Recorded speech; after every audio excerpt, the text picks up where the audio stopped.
Hello everyone, আজ আবারও চলে এলাম তোমাদের সামনে একটা নতুন ভিডিও নিয়ে।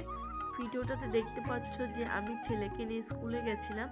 পরীক্ষাটা অনেক দিন ধরেই দেখতে দেখতে শেষও হয়ে গেল। আজ ছিল পরীক্ষার আর কি, আজ ছিল লাস্ট দিন।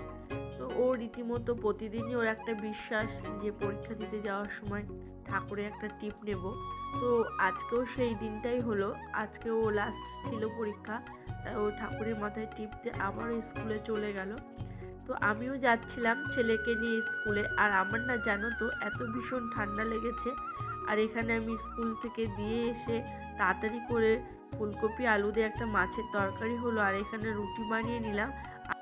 এদিকে চন্দ্রমল্লিকা গাছ ছেলে আবারও একটা নতুন কিনেছে। ওনা প্রচুর প্রচুর গাছ কেনে, আর এই দিয়ে 5-7টা চন্দ্রমল্লিকার গাছ ছিল, আরও একটা কালারও নিয়ে নিল। আর এদিকে আমি রাতের জন্য ডিমও রান্না করে নিয়েছিলাম। আর এখন যাচ্ছি সামনের পাশের বাড়িতে পুজো হবে, তো সেখানে বলে গেছে বাবা ঠাকুরের পুজো উপোসের জন্য। তো পরে যাব, এবার ছেলের ছুটি হয়ে গেছে, আমিও বাড়ি আসছি।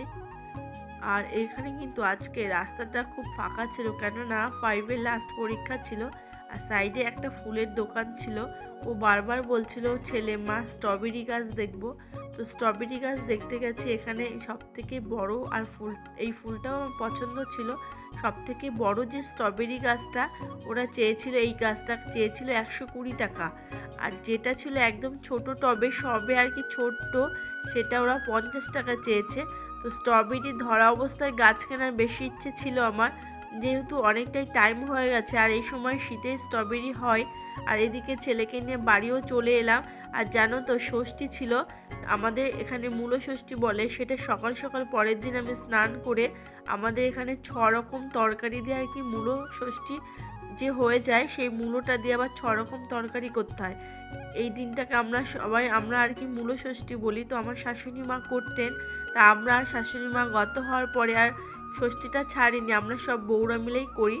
তো এতটাই দেরি হয়ে গেছে, স্নান করে উঠে পুজো সেরে উঠে তাড়াতাড়ি করে 6 রকম সবজি কেটে মূলো দিয়ে আর কি সবজিটা বানিয়ে নিচ্ছি। আর পাশেই আটাও মেখে নিয়েছি। আর কি বলো তো, ঠান্ডা ভালোই পড়েছে কিন্তু, আর একদম ভীষণ শীত করছিল। অত সকালে 9টার মধ্যে নাকি আমাদের ঠাকুরমশাই বাড়িতে এসেছিলো, আর 9টার মধ্যেই নাকি ষষ্ঠীটা ছেড়ে যাবে। তো ষষ্ঠী লেগে থাকাকালীনই ঠাকুরমশাই থাকতে থাকতে আমরা খুব তাড়াতাড়ি সবাই মিলে স্নান করলাম। আর আমি না অতটা পুজো গোছানো করা হয় না, আমার দিদিভাই আছে, তাও দিদিভাই আছে যেখানে আমার চাপও নেই অতটা।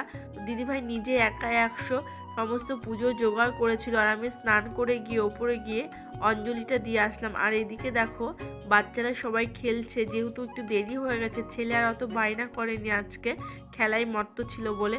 তো আমি তাড়াতাড়ি করে আটাটা মেখে আর 6 রকম সবজি দিয়ে তাড়াতাড়ি করে ওদের টিফিনটা বানিয়ে নিলাম। তো একজনা বলছে রুটি খাবো, একজনা বলছে পরোটা খাবো।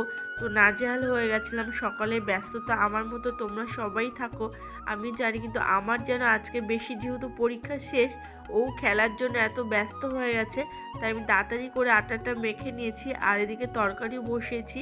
আর ব্যালকনিতে গিয়ে দেখলাম এত সুন্দর লাগছে সমস্ত গাছগুলো।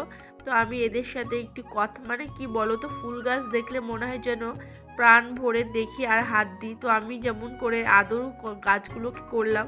আর এদিকে সামনে রোদ্দুর ছিল, তো স্নান করেছি যেহেতু সকালে, তো ওই জন্য ফুল বাগানের দিকেও গেছিলাম আর ফুল গাছগুলোকে দেখছিলাম। তো গোলাপটা না অসাধারণ হয়েছে।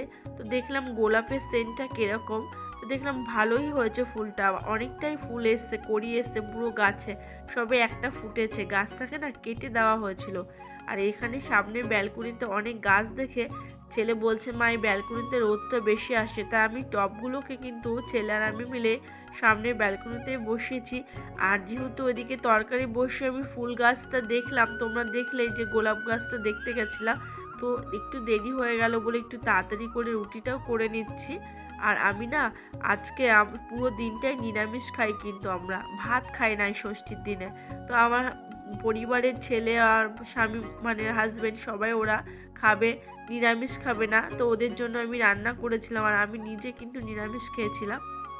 আর এখানে বাইরে ওরা খেলা করছে, তো ছেলেদের বললাম যে পরোটা তাহলে করে দিই। আর দেখো এখানে আমার গরম গরম পরোটা আর তরকারির সাথে 6 রকম সবজি দিয়ে হয়েও গেছে। তো ওদের খেতে দিয়ে দিয়েছি আর নিজের জন্য অবশ্যই লাস্টে আমিও দুটো রেখে দিয়েছি, কেননা এত ব্যস্ততা দেখো আমি বসে আর খাইনি, দাঁড়িয়ে দাঁড়িয়ে খাওয়া শুরু করেছি আটা মাখা হাতে, কেননা পরে আবার রান্নাটা বসাতে হবে আর এখানে দেরিও হয়ে যাচ্ছে। এই জন্য আমি আর বসে টেবিলে আয়েশ করে আরাম করে খাইনি। খাওয়াটা যদিও আরাম করে বসেই খাওয়া ভালো লাগে, কিন্তু সেই দিনটা না ভীষণ ব্যস্ত ছিলাম, ওই জন্য আমি আর বসে খাইনি, রান্না করতে করতে দাঁড়িয়ে খেয়ে নিয়েছি। আর ওর বাবার জন্য টিফিনটা পাঠিয়ে দিয়েছিলাম, আমি নিজেও খেয়ে নিয়েছিলাম। তখন বাজে কিন্তু 11:30। এর মধ্যে দুপুরবেলা 3:30 নাগাদ দিদিভাই বলল পাশের বাড়িতে বড় ঠাকুরের পুজো হয়েছে, চল তুই আর আমি মিলে যাই। তো আমি আর দিদিভাই মিলে গেলাম। তো দিদিভাই বললো দে তোকে একটা ফটো তুলে দিই, এখানে দাঁড়া। আমি ও ফুলটাকে নিয়ে আবারও দেখছো যা হয় আর কি, ফুল দেখলে আমার মাথা যেরকম পাগল হয়ে যায়। তো আমি আর দিদিভাই মিলে রাস্তা পেরিয়ে সামনের বাড়িতে বড় ঠাকুরের পুজো আছে, তো সেখানেই যাচ্ছি। আর ওখানে গিয়ে উপোস করার দিন যেহেতু নিরামিষ ছিলাম যেহেতু, আর বড় ঠাকুরের প্রসাদটা খেতে ভালোই লাগলো। ভিডিওটা কেমন লাগলো